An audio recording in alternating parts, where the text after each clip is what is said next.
Olá! Sejam todos bem-vindos ao Portal Sustentabilidade.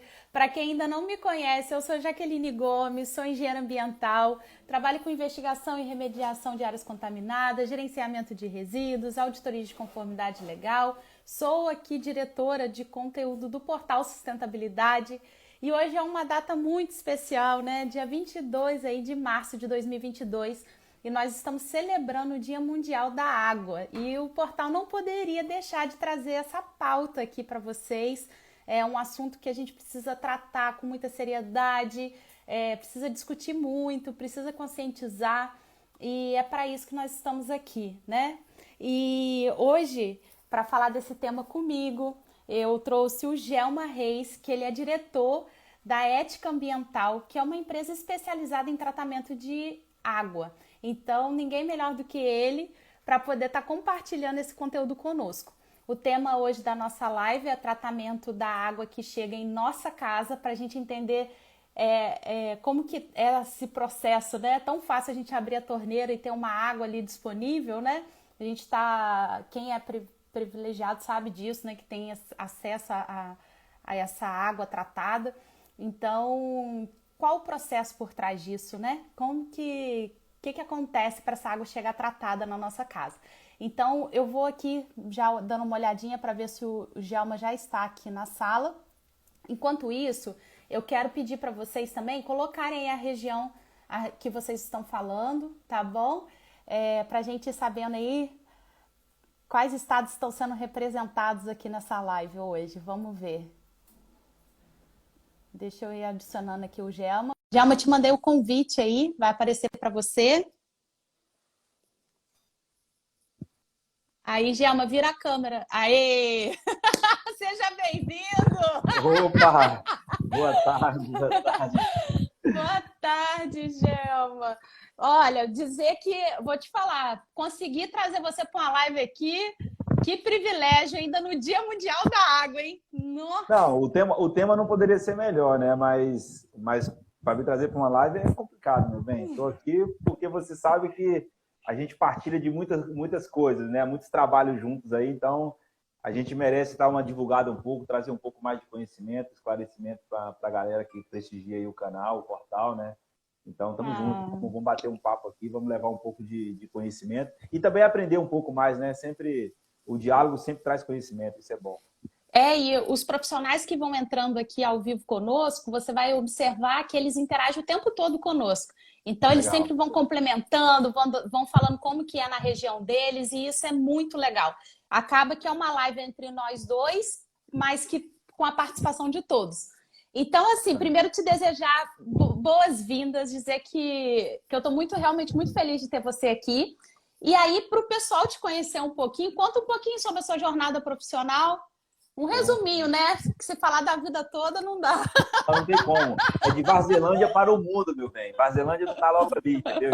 Tem muita história no meio do caminho. A minha formação, sou engenheiro químico de formação, me formei na Rural e sempre trabalhei na área ambiental, né, algumas empresas e consultoria, mas eu tive uma ótima escola que foi tanto o mestrado na área de tecnologia ambiental voltado para tratamento de água, quanto no órgão ambiental. Trabalhei na antiga FEEMA durante 3 anos, depois mais um ano como INEA, e isso possibilitou a gente transitar muito bem no meio, não só cuidando um pouquinho mais da água, como também de outros assuntos relacionados a grandes empreendimentos, licenciamento e tudo mais. E aí, nesse momento, senti a necessidade de aumentar o portfólio, não só na área de águas, né? E aí a gente, nessa interligação na área de consultoria ambiental, conhecendo todo mundo, conhecendo a Jaqueline, a gente começa a fazer coisas de outras áreas através dos parceiros, né? Então, a ética ambiental acaba surgindo para complementar. Eu sou o diretor técnico comercial aqui, a gente atua, grande parte da nossa área é na área de águas, né? Tratamento de águas e efluentes industriais, esgoto doméstico, esgoto sanitário, reuso, reutilização de água de chuva, mas a gente acaba sendo mais vasto um pouquinho, atuando na área de projetos, empreendimentos, licenciamentos, outorgas, contaminação de solo, né? A gente também brinca com isso, mas sempre numa parceria muito boa, de excelentes projetos que a gente já fez junto, né, Jaque? Então, É verdade, acaba tendo um muitos. movimento porque está interligado às áreas, então precisa desse conteúdo. Então, é um pouquinho da nossa história aí, mas a gente vai estar, ao longo do nosso bate-papo, falando um pouco mais. Ah, legal. Acabou que você, então, já até introduziu um pouquinho sobre a ética ambiental, o serviço que ela atua, né? E aí eu vou entrar, então, já direto na pauta que eu preparei aqui, que eu não vou perder a oportunidade de estar com um convidado como você, e sem poder sugar o máximo possível do seu conhecimento. E aí eu queria abrir, assim, te perguntando, hoje nossa pauta aqui é como é tratada, né, a água que chega na nossa casa. E aí, para a gente introduzir o assunto, eu queria saber de você quais são os meios de ter água tratada em casa. Então, se a gente voltar aos primórdios, o essencial é que a gente não trate a água, né?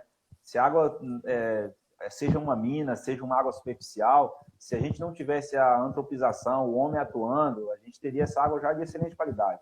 Esse é o sonho. Quando a gente fala de estar atuando no tratamento de água, é justamente estar buscando minimizar o máximo possível o impacto nesse corpo hídrico, seja ele uma água superficial, seja um poço artesiano, seja água de chuva, né, que a gente acaba tendo essa necessidade em regiões mais secas de estar armazenando essa água, cuidando dessa água, tratando essa água para que torne potável, né? Então, assim, seja a água do mar, pelo N processo que pode ser definido também por necessidade, em função do custo, mas também pode ser aplicado. Mas eu acho que, assim, pensando no meio ambiente de uma forma integrada, e a água aí é o sangue desse corpo como um todo, né? Então, quanto mais a gente cuidar na fonte, menos a gente vai ter problemas com tratamento na frente, que é na fonte, na distribuição, né? Então hoje tem vários meios, né, para se captar essa água, mas nós estamos aqui na capital, no grande centro, onde a gente tem as concessionárias, então tudo isso acaba facilitando um pouco, as pessoas não têm muita noção de onde essa água vem até chegar na sua torneira, né? E aquela torneirinha aberta, aquela borracha empurrando folha para lavar o carro, para lavar a calçada.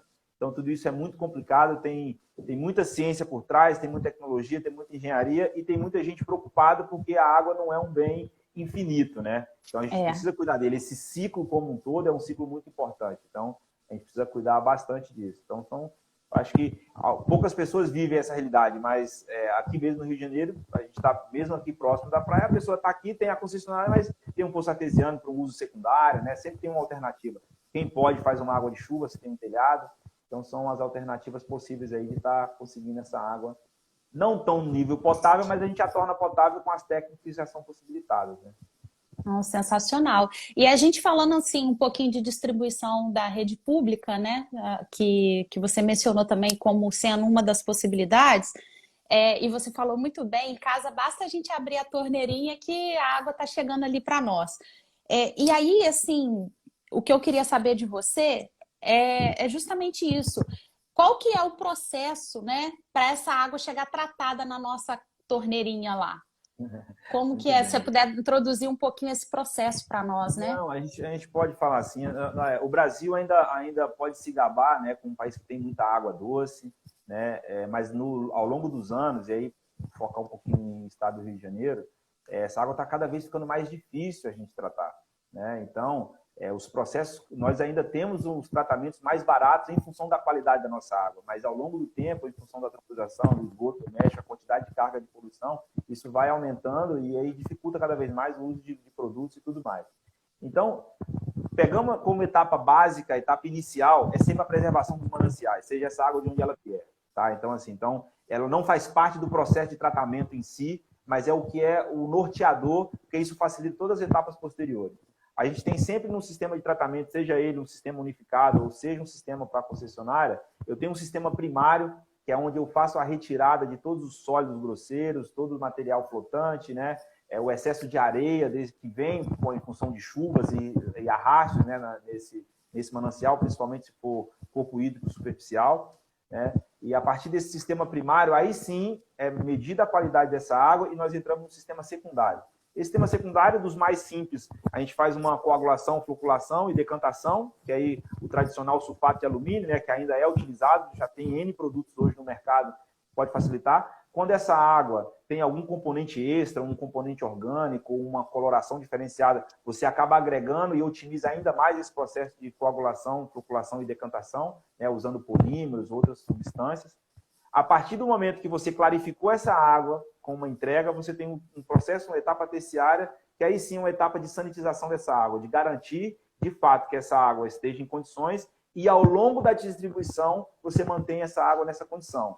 E aí o nosso tradicional cloro, né, a gente usa hoje na forma de gás, mas em casa as nossas caixas d'água com aquela famosa pastilha de cloro, né, pastilha potável, é importante diferenciar isso, porque a gente, muitas vezes a pessoa acha que pode usar um cloro de piscina para botar na caixa d'água, e na verdade não pode, né? Então tem que ter esse cuidado. Então, essas etapas que parecem ser simples, e você pode fazer, por exemplo, na sua casa, pegando uma água de chuva, deixando ela quietinho lá, você vai ver que vai ter uma sujeirinha no fundo, né? Depois você repassa para outro frasco, e aí essa água está totalmente limpa, você fala, não, está limpa, posso beber. Não, ali pode ter um coliforme fecal, pode ter algum componente que acaba complicando, então aí você usa o cloro justamente para você ter essa etapa de sanitização, e quanto mais tempo ela ficar parada, mais necessidade você tem de fazer essa reposição desse mínimo de cloro, né? Que o cloro livre disponível em torno de 2 miligramas, 1,5 a 2 miligramas, para poder garantir que você não tenha desenvolvimento de micro-organismos nessa água, né? Então, essas são as etapas padrões. A partir daí, é distribuição, e aí a gente tem a distância, por exemplo, nós estamos aqui na Barra da Tijuca, para quem conhece Rio de Janeiro,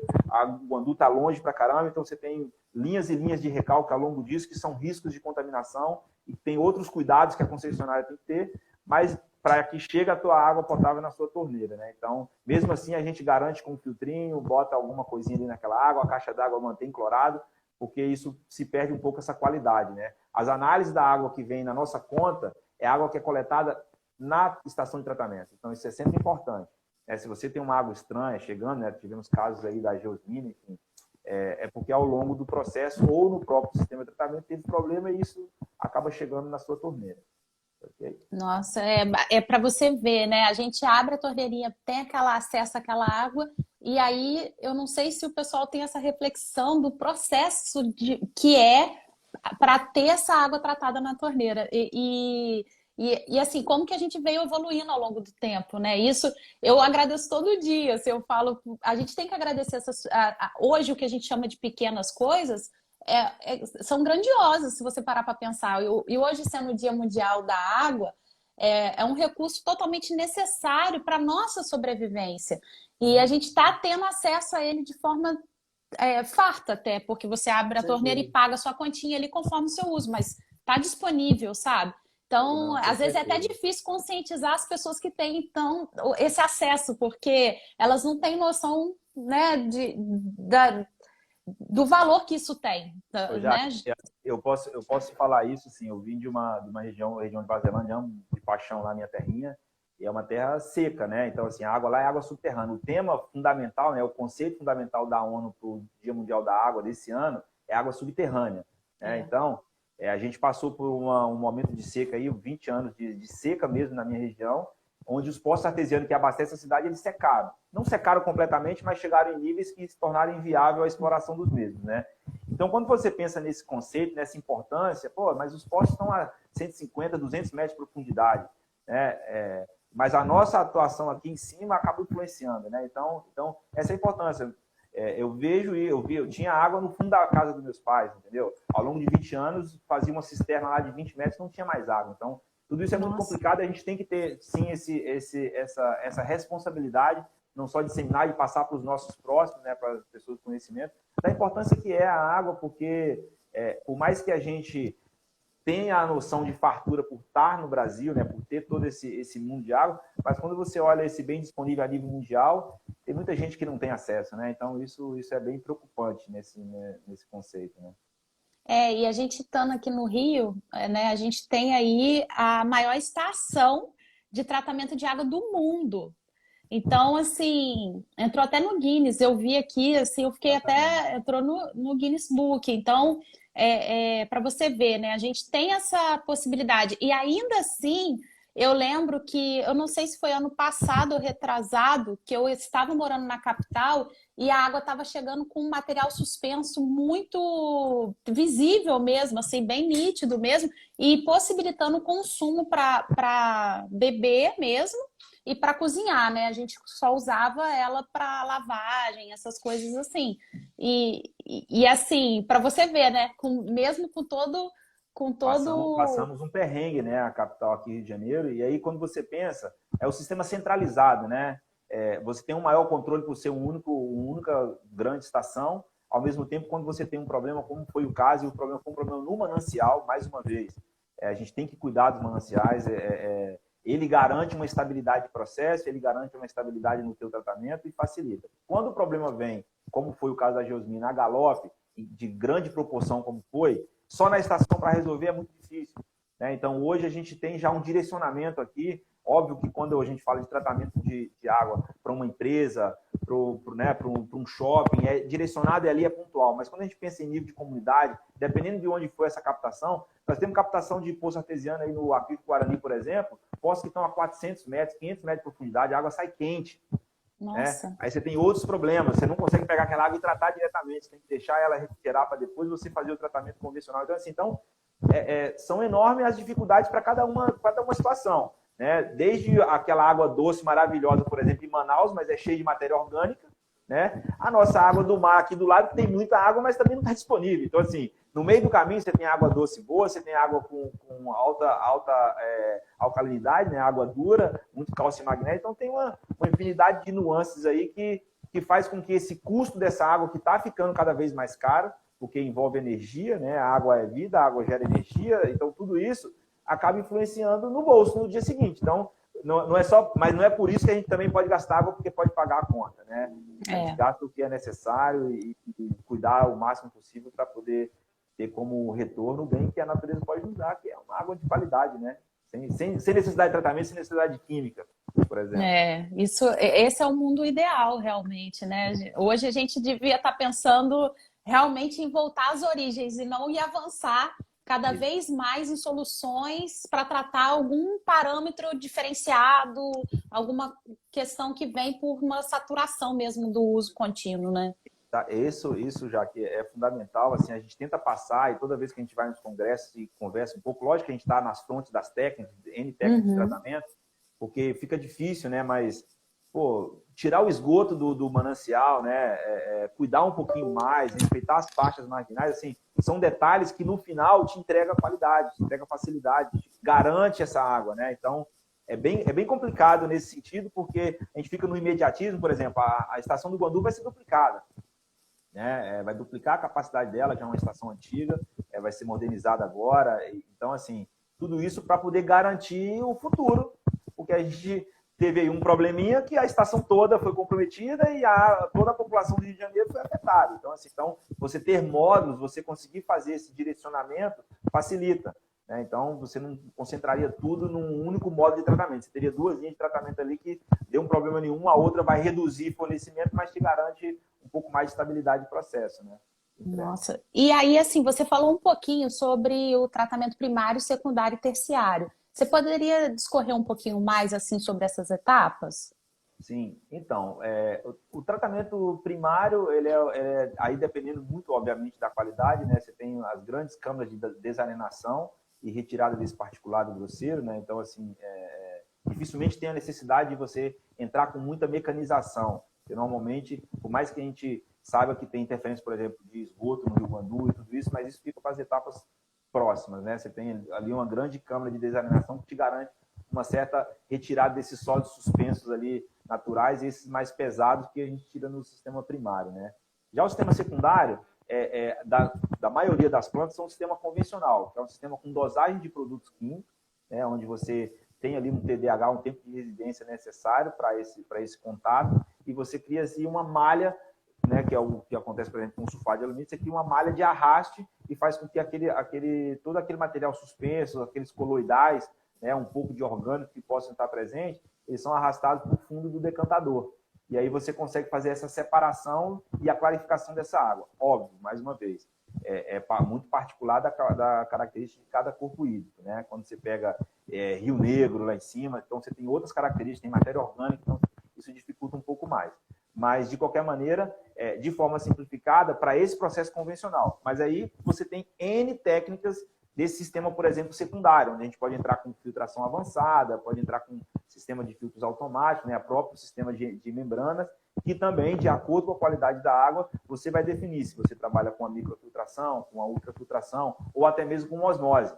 Né? A gente sempre fala aqui do termo, por exemplo, de osmose, que a osmose ela mas retira os minerais da água. Depende do nível da osmose, depende do número de passos da osmose. Né? Então, assim, eu posso entregar água potável através de uma osmose. Ou então eu posso tirar tudo daquela água entregar uma água sem nenhum componente, e aí sim eu não vou ter uma água potável, eu tenho uma água limpa e isenta para poder fazer processo, mas não para beber, né? Porque eu preciso ali dos sais minerais presentes nessa água, né? Então, e aí, assim, o sistema final do terciário, que é o sistema de sanitização, que a gente pode usar várias alternativas de processo, mas, por exemplo, o ozônio ou o peróxido de hidrogênio, só que todos eles não te entregam o quê? Uma sanitização contínua. Porque eu preciso deixar um produto remanescente ali, justamente para poder garantir que, ao longo da minha linha, eu continuo tendo a atuação desse sanitizante. Né? É o caso que, custo-benefício, por exemplo, o cloro te entrega isso com mais segurança. Né? Ainda é um produto muito aplicado, né, nesse sentido. Mas tem vários produtos aí que podem ser substituídos, por exemplo, ácido peracético para sanitização, é muito utilizado em alimento e na área de saúde, mas é caro, tá? Ele tem alta eficiência, mas assim, acaba tendo um custo elevado, né? Então acaba não se tornando tão aplicável. Mas são as etapas de processo. E depois aí já vem, como a gente falou, a parte toda de distribuição, armazenamento, né? Que tem que ter também os cuidados devidos. Não, perfeito. Agora, só para quem não é um profissional da área e que está super interessado nesse tema aqui para conseguir visualizar. Então, a gente tem hoje, quando a gente fala de distribuição da água que chega na nossa torneirinha, só para contextualizar e encerrar essa primeira etapa que nós abordamos, a pessoa, então, só para ela visualizar, Gelma, tem os rios, que é onde normalmente essas redes de distribuições de água pública acabam fazendo captação, né? E aí você passa por essas etapas de tratamento, que a gente chama de tratamento primário, secundário e terciário. O primário, basicamente, então, remove essas vamos dizer assim, os lixos que chegam junto, as questões, imagina assim, resíduos grossos, densos, né? E aí depois você vai passando por um processo vamos colocar assim, de refino, né? Aí entra no processo secundário, que tem uma segunda etapa, e assim por diante. Então, até essa água chegar na sua casa, ela passa por todo esse tratamento. Por isso que você escuta normalmente o pessoal falando assim, poxa, mas o rio baixou tanto o volume. Aí você fica assim, mas o que isso interfere na minha vida? Interfere na captação dessa água. Com certeza. Né? Então, se esse rio não tiver abastecido, se nossas nascentes não estiverem funcionando, né, para abastecer esse rio, se a gente não tiver todo esse controle ambiental, esses recursos, eles acabam ficando limitados. E assim, apesar da gente ter um mundo ali todo cheio de água, né, vamos dizer assim, a gente tem maior parte de água, somente 3% dessa água é água doce, né? Então, você já reduz significativamente esse volume. Então, é importante todos que estão aqui hoje, né, visualizarem isso. E como você mesmo citou, por mais que a gente tenha opções de tratamento, o certo é não precisar tratar, né? É a gente voltar à origem. Para quem é da roça, aí o povo antigo, para quem vem do interior, ou para quem fez essa migração, sabe que o ideal é esse mesmo, é a gente captar uma água, ter acesso a essa água do rio, que é limpa, ter acesso a uma captação de um poço, que é uma água tratada, não é uma água pura, né, na maioria das regiões. Então, assim, a gente tem que ressignificar esses conceitos, né? A gente precisa reavaliar aí ter um consumo consciente também. Que hoje é um dia muito bom para a gente refletir sobre isso também, um consumo sustentável. Não sei assim, se o pessoal viu, né? Uma das discussões que a gente teve aí há 3, 4 anos atrás, em época de seca, a nossa captação é no Rio Guandu, né? Toda a bacia do Guandu aqui no Rio de Janeiro, para a capital, mas a gente recebe uma transposição de parte do Paraíba do Sul, né? Então, quando faltou água em São Paulo, que eles falaram, não, vamos começar a captar no Paraíba do Sul, a briga era uma briga estadual, né? Assim, já criaram... É isso. No final das contas, se não cuidar, não vai ter. Essa que é a verdade. Por mais que a gente tenha todas as técnicas de tratamento. Hoje, por exemplo, a gente tem processo onde a gente pega o esgoto sanitário e transforma em água potável. A legislação brasileira não permite que essa água seja consumida como potável. Mas a gente consegue entregar uma água potável. Agora, culturalmente, alguns países já consomem essa água. Porque não tem água. Então, assim, é isso. A gente não precisa chegar a esse ponto, né? porque tem técnica, então pode ser. Não, não quero captar a água do Guandu mais suja do que ela já é. Eu quero ela tão limpa como era lá atrás. Isso sim. Eu acho que esse é um pensamento principal. Vamos focar na origem, onde vem essa água para manter ela com qualidade até chegar na nossa torneira, para ter o mínimo de intervenção possível. E eu não vou lembrar a legislação agora, mas aqui no Rio, quando eu estava no sistema de gestão da empresa alguns anos atrás, eu me lembro dessa alteração na legislação, que antigamente você captava a água aqui e despejava ela aqui. Agora não, inverteu. Você vai captar depois do seu lançamento. Isso foi uma mudança rica, porque agora sim, quero ver você lançar um efluente que daqui a pouco você pode estar captando ele de novo, né? De qualquer, sem avaliar os parâmetros, sem realmente deixar esse efluente. Isso aí é de grande importância, Jaque, porque a gente cuida aqui de outorga de lançamento a nível estadual e federal, né? E muitas vezes, não, é simples. O cara trata o efluente dele, que seja o esgoto, lança no rio e capta do mesmo rio. Epa, bem, se eu lanço aqui, eu vou captar num lugar mais limpo, né? E aí, quando você condiciona ele a captar depois do lançamento, aí a consciência dele, ele já pensa, bem, se eu captar uma água ruim, mais caro fica para eu tratar. E assim começa, eu acho que forçando essa consciência, que não precisaria ser, né? Mas se precisa da legislação, que ela passe a existir para que a gente tenha essa condição atendida, né? De entregar uma água de qualidade. Óbvio que quando se faz essa conta numa captação, num retorno, numa outorga de lançamento desse efluente tratado, a gente conta muito com a diluição, qual que é a vazão daquele rio, daquele corpo hídrico, enfim, justamente para que não tenha influência, né? Mas acaba tendo de certa forma, está retornando para a natureza o que não é dela, né? Um excesso de matéria orgânica, um excesso de produto, e isso acaba dificultando um pouquinho para quem está abaixo, né? A pessoa captou o dom aqui, mas quem está abaixo está sofrendo, né? De alguma forma. É bem isso mesmo, né? Mas eu acho que foi uma evolução que eu vi, assim, e que realmente, assim, me fez ficar mais satisfeita com esses parâmetros. Eu ainda não concordo com algumas coisas, mas melhorou muito mesmo ainda. Agora, o que eu queria saber de você é o seguinte, você sabe que eu trabalho muito com resíduo, e aí, assim, não vou deixar de te perguntar, né? O processo de tratamento de água gera resíduo? Essa é a pergunta, eu não vou deixar de fazer, né? Gera resíduo e é uma preocupação, né? Porque quando você usa vamos pegar, o sistema primário, ele gera os resíduos, são os resíduos que estão vindo no corpo hídrico. Então, é a sujidade, né? É o que foi lançado que não deve estar ali, ou excesso de areia. Então, isso aí é natural, não tem problema nenhum. Mas quando a gente vai para o sistema secundário, que aí você entra com produtos químicos, né? E você cria essa malha de decantação, vou pegar sempre o exemplo mais conhecido, que é o sulfato de alumínio. Ali, eu gerei um decantado ali, um lodo, né, que é o lodo de estação de tratamento de água, né, e é num volume considerável, não é pequeno, porque nós estamos falando de concessionárias com grandes volumes, e esse lodo é um resíduo. Né, ele é um resíduo. Bem, vamos levar esse lodo, vamos desidratar ele. Tudo. Como o teor de sólido é muito baixo, isso dificulta, é em grande volume, ele sai praticamente líquido, com 1% de sólido, 2% no máximo, né? É um lodo muito fino, que é justamente para tirar essa sujidade da água. Então, isso é um grande volume. E o que você mais vê nas estações de tratamento de pequeno porte é que esse lodo ele é direcionado para o próprio corpo hídrico ou direcionado para a água pluvial.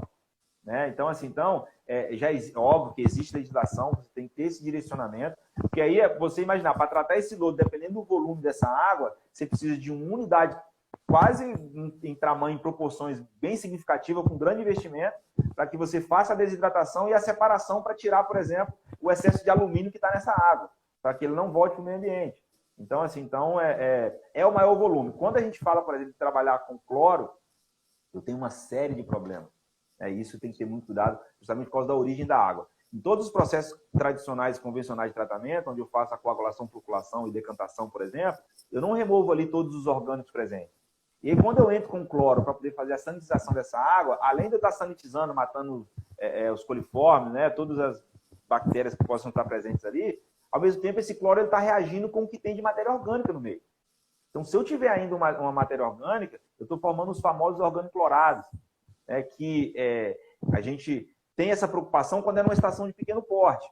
Né? Mas numa estação de grande porte, essa preocupação é maior ainda, mas lá a água é de qualidade, beleza. Mas quando eu tenho, por exemplo, a presença de uma geosmina, uma quantidade grande de matéria orgânica por algo que aconteceu, e eu entro com esse cloro atuando, aí sim eu gero um problema maior, que não estamos falando nem de resíduo, e sim desse remanescente presente na água e que pode chegar para as pessoas beberem.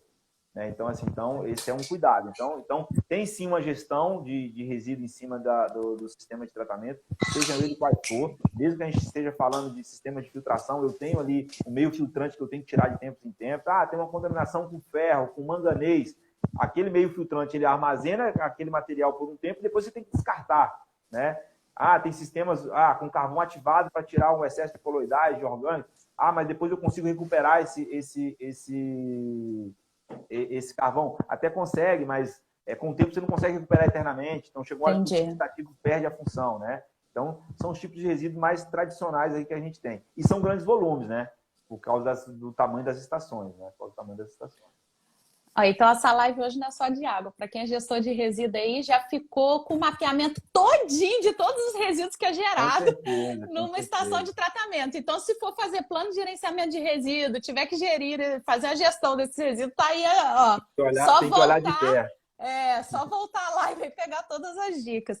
E eu já passei por uma auditoria, como auditora, né, que eu cheguei na empresa, e eles não faziam registro de nenhum resíduo gerado na estação. Para eles não tinha resíduo. Se for a água que vier daquele manancial 100% potável, entrou e saiu, não tem problema, entendeu? Só vai direto para a torneira, aí sim, né? Aí você vai dar uma não conformidade e pronto, começa uma discussão danada. Com certeza. Coisas da profissão. Mas aí, Gelma, eu queria até saber de você o seguinte também, né? A gente falou bastante aqui de abastecimento de água aí da cidade, né? Mas e de uma empresa? O processo é igual? Mais uma vez, dependendo da fonte, né? A gente tem aqui vários processos de tratamento. Eu vou dar exemplo de coisas extremas, onde a gente tem uma água de poço artesiano de péssima qualidade. E aí as etapas são as mesmas, tá? Eu recebo uma água de péssima qualidade, seja ela por estar próximo de um mangue, ou seja ela por estar próximo da praia, que é uma água salobra, seja ela ou água de excelente qualidade por estar afastado, está no continente, e aí a gente tem uma água de qualidade. Tem o meu sistema primário do mesmo jeito, e o que vai definir se eu vou ter um sistema convencional de coagulação e floculação, se eu vou ter um sistema de filtração puramente filtro de areia e carvão, ou se eu vou ter um sistema de micro, ultra, nanofiltração ou de osmose, é a qualidade dessa água, tá? Definindo isso, o restante é armazenamento, mais uma vez, né? A gente segue na mesma linha. Então, a gente faz a prospecção, aqui a gente tem vários casos onde a gente faz a prospecção da água, fazendo o tratamento dessa água, seja ela prospecção ou poço artesiano ou captação de água superficial, né, como é, por exemplo, o caso de um cliente nosso aqui que opera dentro do Parque Nacional da Tijuca, e a gente capta dos rios lá em cima. Quando chove é uma loucura. Não chove é uma loucura. É a mesma situação lá embaixo do Guandu, entendeu? Em proporções, o impacto é o mesmo, porque o impacto é 100% daquela comunidade que usa essa água. Né? Então, os riscos são os mesmos. Para você ter uma ideia, o que as pessoas não sabem é que se você tem um sistema que a gente chama um sistema próprio de abastecimento de água potável, você é responsável sanitário por essa água, né? E a maioria das empresas não fazem o licenciamento dessa unidade junto à vigilância sanitária, a Anvisa. Então, a pessoa responsável por esse abastecimento, se água potável, ela é responsável pela qualidade dessa água e por todo o que possa acontecer a partir dessa água. Então o cuidado redobra. Né? Então, a gente sempre falar de água de processo é mole. Falar de água potável, você está mexendo com vida, está mexendo com pessoas, está mexendo com contato, né? com riscos associados. Então, o risco acaba sendo o mesmo e ele é até pior, já que a gente tem mais problema em sistema de tratamento unificado. Por quê? Porque está concentrado ali no pequeno. Ao longo do tempo, quando você tem uma estação de grande porte, se dilui alguma coisa pontual. Né? Você imagina você estar numa estação de tratamento para 200, 300 pessoas dentro de uma empresa e alguém resolve jogar um bichinho morto dentro do reservatório, por exemplo, entendeu? Assim, é um risco tremendo. As pessoas não avaliam o quanto de risco está associado. Óbvio que ninguém vai fazer isso, mas a gente conhece vários casos, a gente já vivenciou isso, de problemas relacionados beleza, pode ter erro de processo, pode acontecer de tudo, né? Mas até mesmo de má fé. Então, é um risco tremendo e todas as etapas têm que ser muito bem seguidas, muito bem orientadas, né? Toda a equipe envolvida, para que você garanta na ponta da linha, né? E tem a legislação, justamente a vigilância, ela te exige esse monitoramento. no tratamento, ao longo da distribuição, isso que é importante. Então, uma fábrica, se ela tem lá 20, 30 pontos de abastecimento de água potável, todo mês é feita essa medição de forma alternada. Você não precisa fazer em todos os pontos, mas é feito. Assim como é feito, por exemplo, a análise de água da qualidade do filtro, né? É exigido por norma quando você tem um sistema próprio de abastecimento ou quando você armazena a água em um reservatório de grande porte e você tem que manter a cloração, por exemplo, para deixar o cloro ativo. A partir dali, a responsabilidade é sua, não é mais do órgão. O órgão te entrega a água quando chega, no caso do residencial, quando chega na sua torneira, no caso da empresa, quando chega no hidrômetro.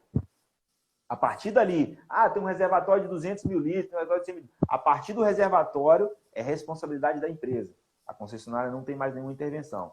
E lembrando que você nunca pode ter um sistema paralelo misturando a água. Eu não posso ter nunca um poço artesiano, mesmo que a água seja potável, misturando, por exemplo, com a água da concessionária. A legislação não permite, são sistemas, se você conseguir outorga, são sistemas separados, você até pode usar para potabilidade, mas dependendo da vazão, você não tem direito de fazer essa captação se a concessionária te entrega a água 100% em qualidade e no volume que você precisa, né? Mas a gente sempre sabe que, em função de problemas e tudo mais, principalmente as empresas, elas acabam não recebendo toda a demanda que elas precisam para processo, então elas têm sistemas secundários paralelos de abastecimento, né? Seja potável, seja para processo, seja para limpeza, enfim. Sempre eles buscam alternativas para não ficar só dependendo da concessionária. E isso é um serviço também que eu já fiz uma proposta com você junto, assim, que você também presta, né? Então, assim, além da instalação da estação de tratamento de água, da operação, da manutenção, você ainda também faz uma avaliação, se a pessoa tiver com problemas na estação, você também faz esse trabalho, e também desse monitoramento da água potável, porque eu me lembro direitinho desse momento com você, sabe por quê? Depois que eu tive esse projeto com você, toda vez que eu tô dentro de uma empresa, que eu vou fazer uma visita técnica, ou alguma reunião, alguma coisa, eu, antes de beber água do bebedouro, eu sempre verifico a manutenção. Nunca mais eu bebi sem olhar lá o certificado. Exatamente isso. Na verdade, assim, as pessoas acham que a única legislação que existe é tem que lavar o reservatório, tem que fazer análise do reservatório a cada 6 meses. Isso é o básico, porque é o teu armazenamento, é o teu manancial, é lá. Mas se você deixar essa água parada que chega da concessionária, deixou a água parada, sem cloro, sem recirculação, pegando sol, esse cloro vai embora e aí você começa a desenvolver o limo ali, né, que são os micro-organismos, e daqui a pouco você tem uma contaminada. Então, realmente tem esse risco, assim, as empresas, principalmente quando eu tenho esse grande volume, tem que ter esse cuidado, e as empresas estão cada vez mais, e aí acaba fazendo parte de todo o processo cultural da empresa, né? É o que você falou. Chega uma hora que você olha assim, se a gente for fazer aqui uma brincadeira, um quiz aqui na live, e brincar com o pessoal assim, quem toma água direto da SEDAI? Não estou questionando a SEDAI, não estou questionando qualidade, nada disso, tá? Mas ao longo da distribuição, a gente conhece tanta história na tubulação da SEDAI que chega na nossa casa, que todo mundo, praticamente 100%, vai ter um filtro na torneira, entendeu? Então, assim, queria lá, não, bota na torneira direto, não dá, não é confiável. Não estou falando do tratamento lá. Tratamento lá, beleza. Ao longo da distribuição, a gente tem interferência de rede, a gente tem o pessoal que fura essa rede para poder sangrar, para tirar. Tem tanta coisa, tubulação antiga de ferro. Então, assim, a não ser que você vai ficar fazendo análise da água na tua torneira direto, entendeu? Caso contrário, bota um filtrinho lá, te dá tranquilidade, porque também é psicológico, né? Então, assim, já faça isso. E faça a manutenção do filtro, né, já? Que se não tiver com a data... Se não tiver, não tem jeito. Não adianta nada ir lá fiscalizar o da empresa em casa, não fazer a minha parte, né? Exatamente. A gente fala isso. Aí é que o pessoal fala assim, olha, é que o meu filtro está diminuindo a vazão. Aí vai diminuir a vazão. Quanto mais ele diminui, é que está filtrando mais. É lógico. Não. É que ele já está saturado, gente. Ele já está com a camada de lodo ali maravilhosa, entendeu? É isso aí. E assim, não se prende também, não, porque eu vivo isso no meu dia a dia, né? O filtro de casa, muitas das vezes a gente fala assim, a frequência, a orientação que vem da vela é você trocar a cada 3 meses, a cada 6 meses, cada um vem de uma orientação. Só que às vezes você tem uma distribuição de água que vem muito material particulado, e aí essa orientação não se aplica para a tua realidade. Então você também tem que sempre estar acompanhando e avaliando, né, as condições do seu filtro, da tua vela. Somos eternos observadores, né? No caso da água não pode ser diferente, né? Eu brinco, porque tem épocas que você toma banho e o banho da água da SEDAI não é filtrado, então quando está com excesso de ferro, porque a grande parte da tubulação de distribuição ainda é de ferro, né?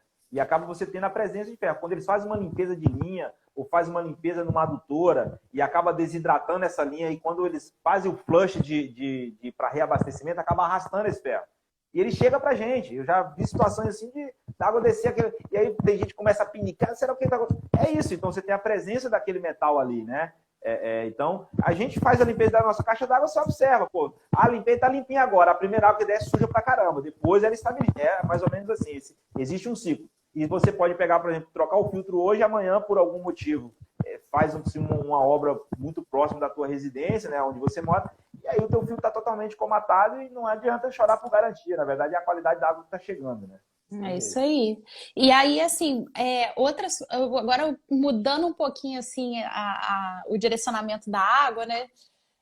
Muitas pessoas veem, assim, a quantidade que existe de água no mar, né? Todo mundo fala, nossa, mas tem muita água aí pra gente beber, pra gente tratar e tudo mais. Tranquilo, né? Não vai secar nunca. Tranquilo, tá tranquilo. Aí eu queria saber de você o seguinte, esse processo, né, do tratamento da água do mar, ele não é tão aplicado. Isso tem um porquê, né, Djalma? Eu queria ouvir de você, assim. Tem um porquê, na verdade, a gente falou no início da live, né? A gente, por cultura e por realidade, por cultura nós temos muita água e acha que não vai acabar. E por realidade, a gente tem, de fato, ainda possibilidade de usar as fontes que são fontes de água doce, tá? Então, hoje, o maior impactante com relação a essa alternativa é justamente o custo-benefício do tratamento dessa água, né? Se você pegar a realidade de outros países que não tem água doce, a água do mar é a única alternativa, independente se vai custar, vou dar um exemplo, a água de tratamento de água doce com uma estação de grande porte custa centavos, né, o metro cubo tratado. Quando eu vou falar de tratamento com membranas, custa reais o metro cubo tratado, né? Então, é uma realidade que ainda não bateu a nossa porta. Técnica existe, estabelecida a nível mundial. A água do mar aqui ela pode ser diferente, mas não é tão diferente assim dos outros lugares que vivem 100% com a água do mar. Tá? Agora, a gente tem outras realidades que possibilitam ainda os sistemas convencionais, que são um custo-benefício muito mais barato. Tá? Nós temos em empresas, nós operamos aqui algumas estações com sistema de osmose, né? Então, e aí você vê que para a empresa é a única viabilidade, porque o caminhão pipa não chega, a água da SEDAI não chega, e aí ao invés de ele ter uma água a R$5 o metro cúbico, ele tem uma água a R$25 o metro cúbico. Mas é realidade, sem água não tem como. Né? Então, assim, isso é muito relevante para a gente tá tratando, mas a realidade está batendo na porta, tá? Quando a gente pega aí a realidade de Nordeste, até mesmo o estado do Rio de Janeiro, a gente tem algumas cidades aqui que estão bem complicadas, porque não tem de onde abastecer, né? Então, tudo isso exige um planejamento e, mais uma vez, uma conscientização da sociedade que é o seguinte, olha, esse bem aqui, o custo dele vai aumentar ao longo do tempo. E é isso que vai acontecer mesmo, não tem volta, não tem jeito. E se aumentar, a gente ainda tiver água para ser tratada, tá bom, né? O pior é a saturação aí. Mas uma coisa, Djalma, assim, que eu lembrei aqui, eu fiz uma viagem para Fernando de Noronha, e aí, sendo engenheiro ambiental, conectada aí com todas as questões, né, de resíduos, água, solo e tudo, a pessoa vai em Fernando de Noronha, o que faz? Comecei a visitar os projetos ambientais, comecei a visitar como que é feito o gerenciamento de resíduos, visitei a estação de tratamento de água deles. Aí você vai ver minhas fotos do turismo lá do... Foi no aterro sanitário lá? Então, o aterro eles não deixaram eu visitar, mas eu tive com a responsável lá, que lá não é vereador, é um outro cargo que eles dão o nome lá. Aí eu sentei com ela, conversei, ela me falou que eles estavam, na época, eles tinham acabado de aplicar lá a coleta seletiva e tudo, mas eles não deixaram eu visitar. Foi o único lugar que eu não consegui, mas eu fui na estação de tratamento de água lá, e lá eles fazem a dessalinização da água do mar. E eu achei o processo deles, assim, de osmose reversa lá incrível, assim, o projeto é muito bonito de ver, assim, sabe, funcionando. Quando a gente pega, por exemplo, grandes projetos assim, a nível maior, né, que já aconteceu no Brasil, por exemplo, no Nordeste, tentativa de abastecimento de áreas que são áreas isoladas, quando a gente traz isso para o dia a dia, e entenda como processo, né? Quando eu pego uma água que é uma água muito ruim, e eu passo por um processo de osmose, eu vou aproveitar, por exemplo, de cada 100 litros, eu aproveito ali 30 litros no máximo para uma água potável. Tá? Quanto mais eu concentro, desculpa, esse rejeito, mais difícil fica eu descartar. Olha o rejeito aí, olha o resíduo aí. Se ele é líquido ou não, ele vai surgir. Então é justamente essa dificuldade. Então, o processo existe, N tecnologia relacionada ao uso da membrana, né, justamente para poder facilitar e tornar mais acessível. Onde não tem alternativa, por exemplo, Noronha, não tem jeito, é a forma mais fácil e com eficiência, tá? É óbvio que você está trabalhando com uma água salina, isso dificulta muito, porque ela ataca muitos metais, né? Então, assim, você tem que estar procurando produtos e materiais que sejam resistentes, então tudo isso encarece todo o processo como um todo, né? A gente tem plantas de osmose que foram montadas aí que em menos de um ano ela está toda corroída. Entendeu? Então, os vasos de pressão tradicionais, né, por exemplo, você pega na farmacêutica, o sistema de osmose, ele é de inox, né, mas aí você vai para a água do mar, é o sistema plástico mesmo, é o polímero ali, justamente para...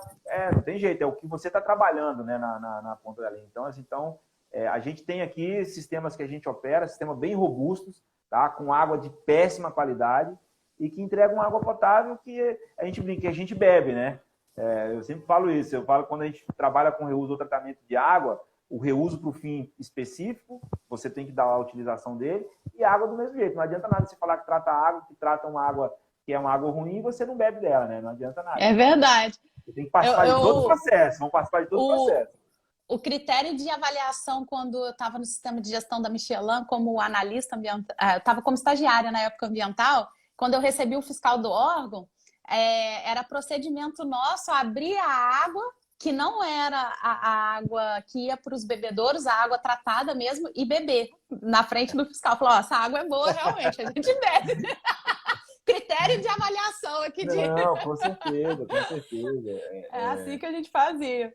Não, mas tem que ser, porque na verdade, já que assim, esse envolvimento, né, eu trato a água para a empresa e você não bebe da água, né? O cara tá lá, ele cuida todo o processo e a garrafinha de água mineral dele todo dia embaixo do braço, vai e volta.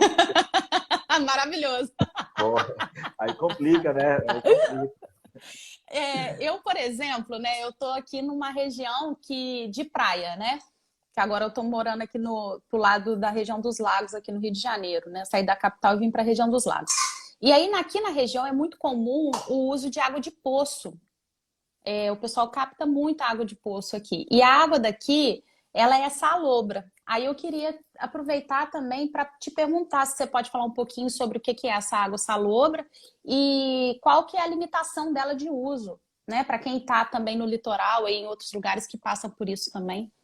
Então, na verdade, a água salobra, principalmente em costas marítimas, né, onde a gente tem aí essa referência, essa proximidade, é muita areia, então você tem aí essa água, ela percola. O mar, a gente brinca, né? Eu sempre uso como referência para a gente entender o que é um lençol próximo da água do mar. Eu uso o exemplo para quem conhece o Rio de Janeiro, a gente tem aqui a gente tem aqui, lá no Caju, como é que é o nome lá do cemitério? Cemitério do Caju, esqueci o nome dele agora. E normalmente, se você faz o enterro lá, no dia seguinte, se você voltar, o defunto ele já está de bruço já, entendeu? Porque o mar, ele invade. Ele invade, cara. Então, assim, quando a gente fala da nossa Baía de Guanabara, a gente fala de N problemas, a gente fala, por exemplo, esse é um problema gravíssimo, assim. Então, por que eu estou falando isso? Usando como referência, né? Então, quando você tem a água salobra, essa presença do mar, e aí varia muito, obviamente, de cada essa proximidade, o quão próximo está, né? Então, você tem muita presença desses minerais. E a água salobra em si, ela é basicamente uma presença forte de cálcio e magnésio. Tá? Então, a gente tem processos específicos para a redução, né, de cálcio e magnésio, para tirar a dureza da água. Tá? Então, se tiver uma quantidade pequena, então você consegue tirar. Você tem a formação do calcário nas tubulações, então isso é um problema, mesmo que as pessoas não usam para potabilidade. Ah, não, mas eu tenho um poço aqui que eu tenho uma caixa separada, eu uso só para lavar as coisas e tal. De tempos em tempos a torneira para de sair água, o tubo está fechado.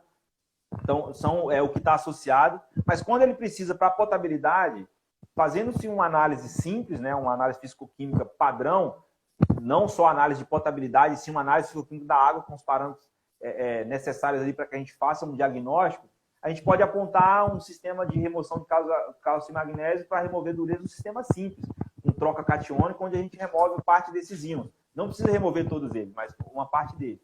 né? Então, eu tenho um sistema de troca catiônica, onde eu tenho uma resina aniônica e uma resina catiônica. Uma sequestra o cálcio, outra sequestra o magnésio.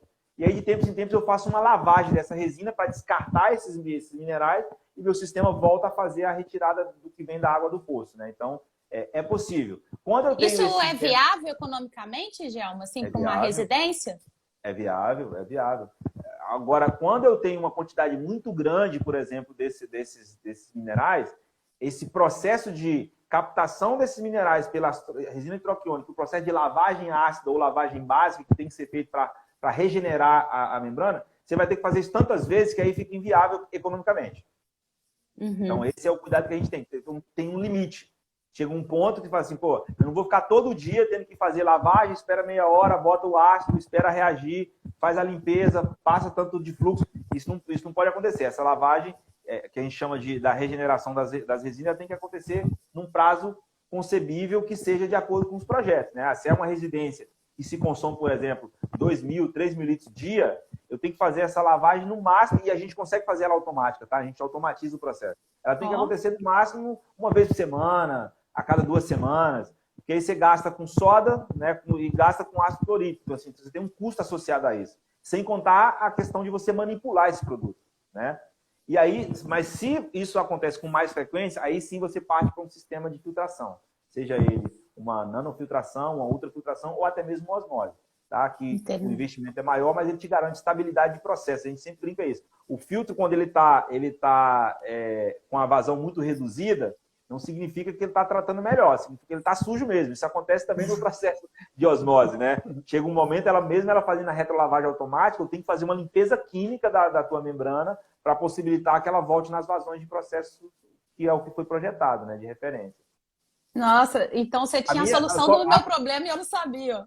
Não, mas só para você falar, o resultado do cálcio e magnésio em excesso, por exemplo, de Varzelândia, são as minhas pedrinhas no rins que estão aqui até hoje, entendeu? Que eu tirei só uma parte delas, mas ainda tem algumas delas aí, entendeu?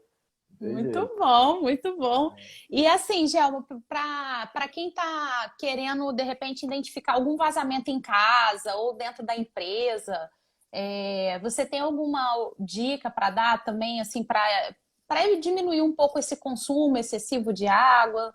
Alguma orientação que você gostaria de estar dando? Eu sempre falo assim, por mais que as pessoas achem que é simples, a água está chegando, mas você sempre tem um perfil, um padrão de consumo, né? Tanto seja na energia, né? Outras coisas também, mas na água do mesmo jeito. Então, primeira coisa é a observação. Não adianta você olhar sua conta no final do mês. Putz, a minha conta veio muito alta.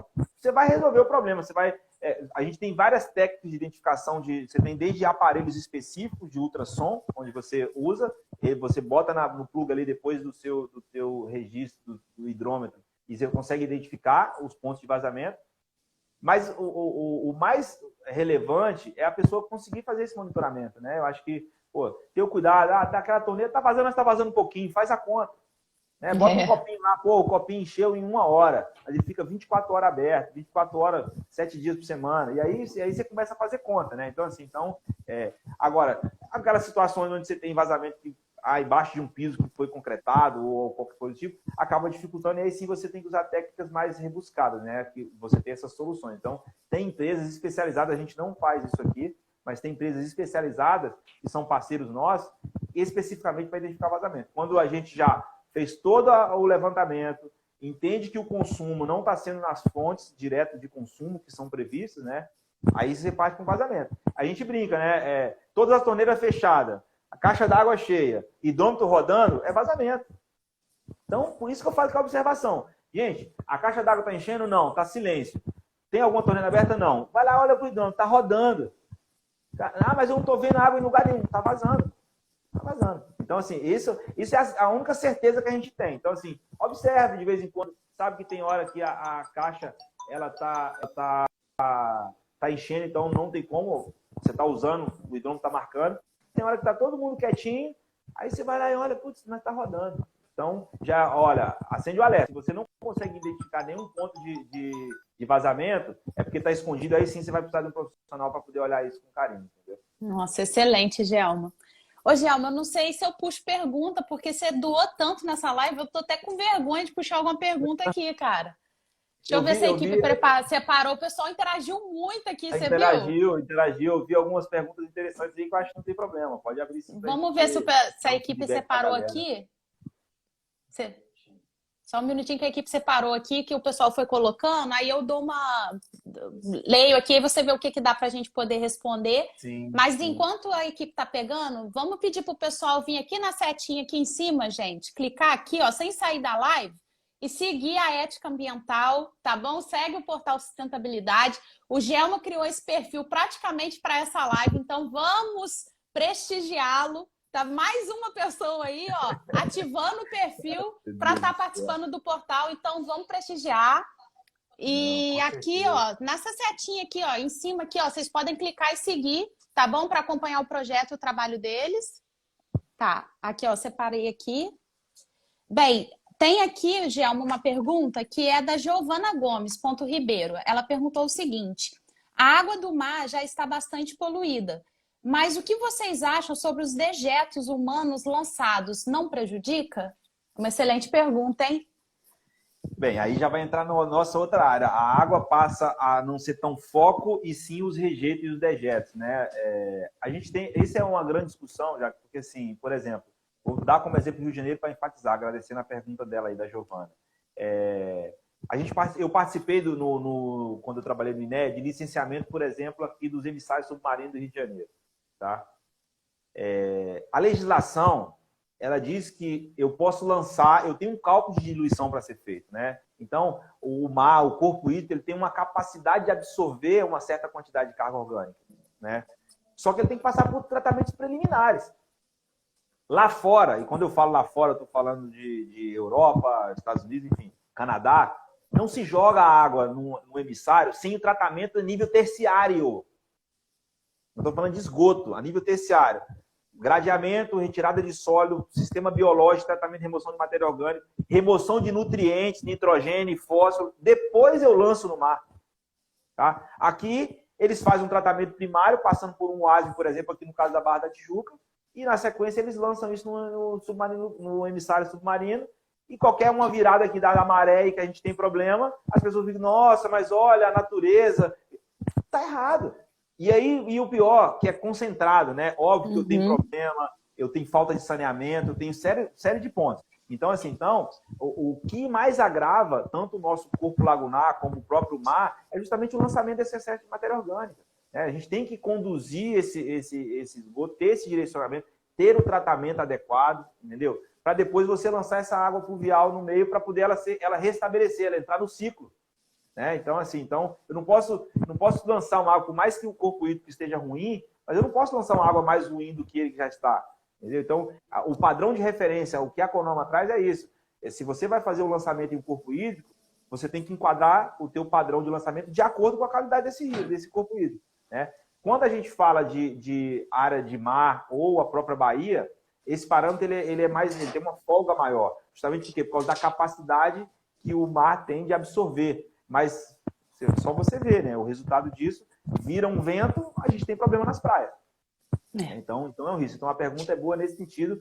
É uma preocupação constante, sim, né? Anterior ao próprio mar, porque ninguém, a não ser os emissários, joga esgoto direto no mar, pelo menos de forma visível não, né? Mas eu tenho todas as lagoas anteriores ao mar que recebe toda a bacia de drenagem que vem todo esse esgoto e é direcionado.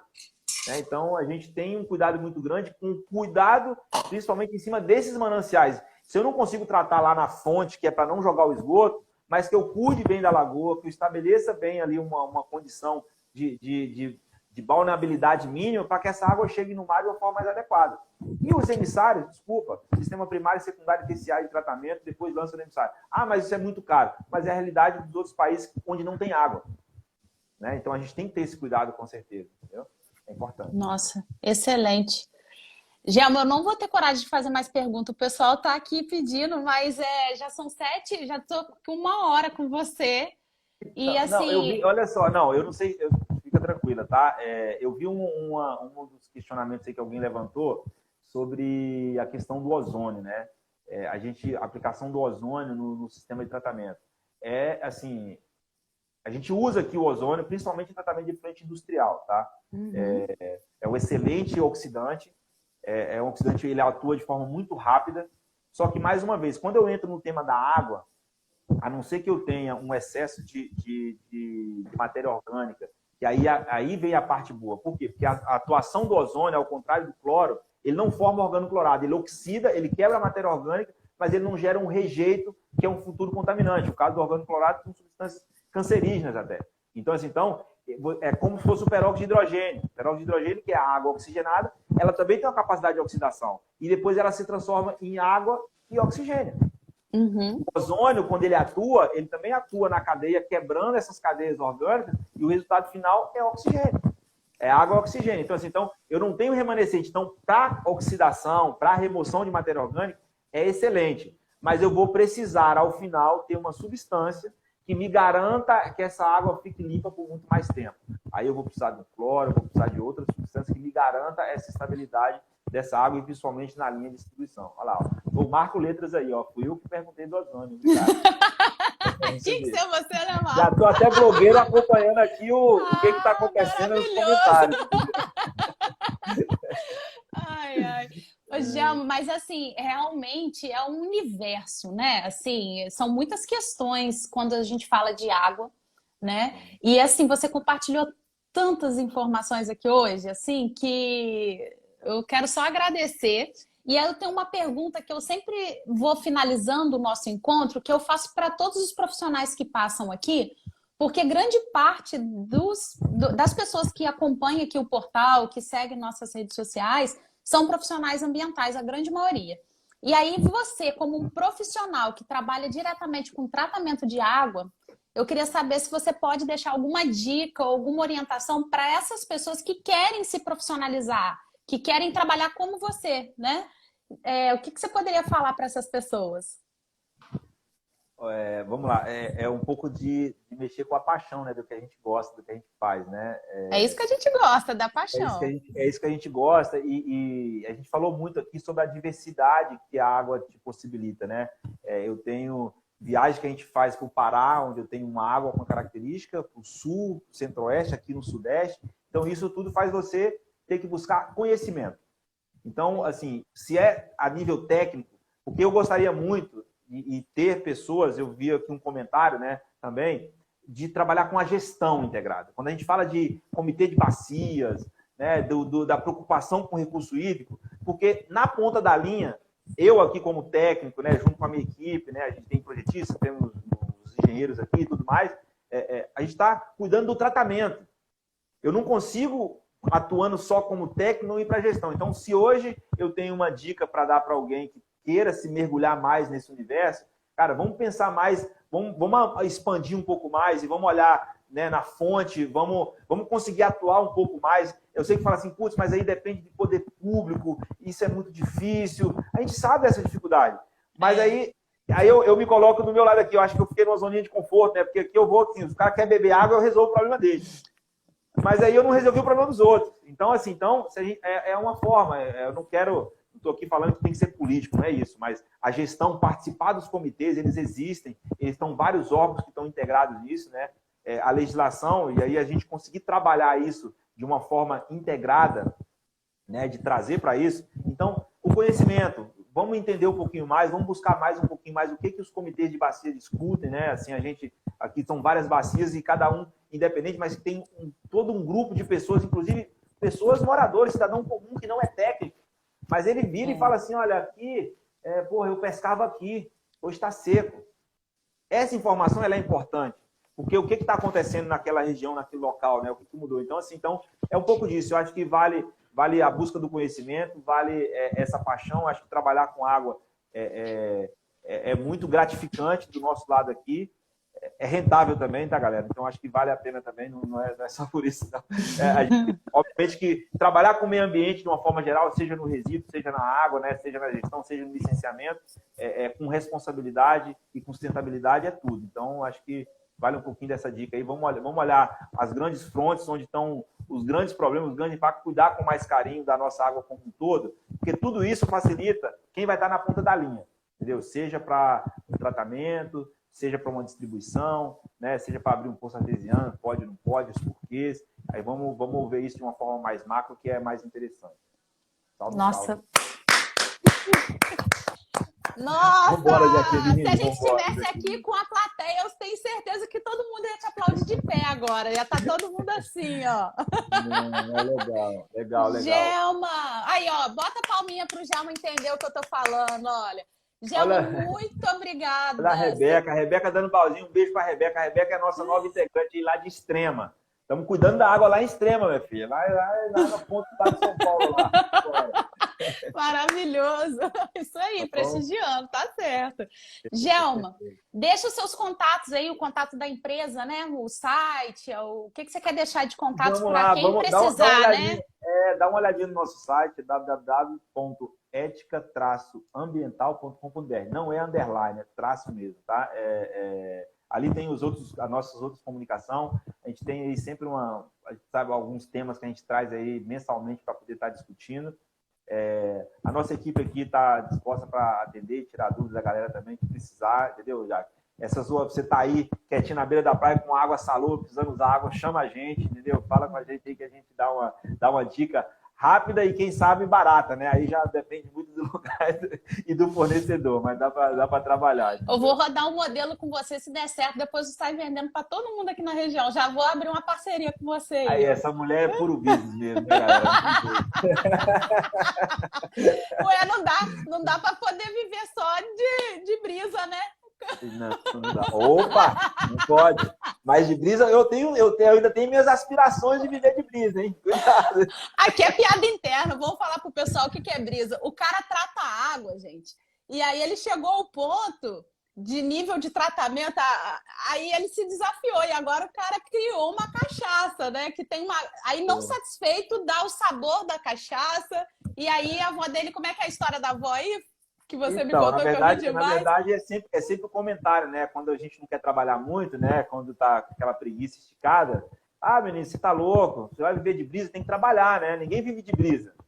E não é que apareceu a cachaça brisa na nossa vida. E a cachaça tá aí. E, na verdade, só para as pessoas entenderem, o tratamento de água a gente faz, na verdade, um processo de tratamento da cachaça. A cachaça não tem que ser uma cachaça forte. Toda cachaça brasileira tem metal pesado, a cachaça tradicional. Então, a gente faz uma limpeza da cachaça, retira a metal pesado, retira álcool superior, carbamate de...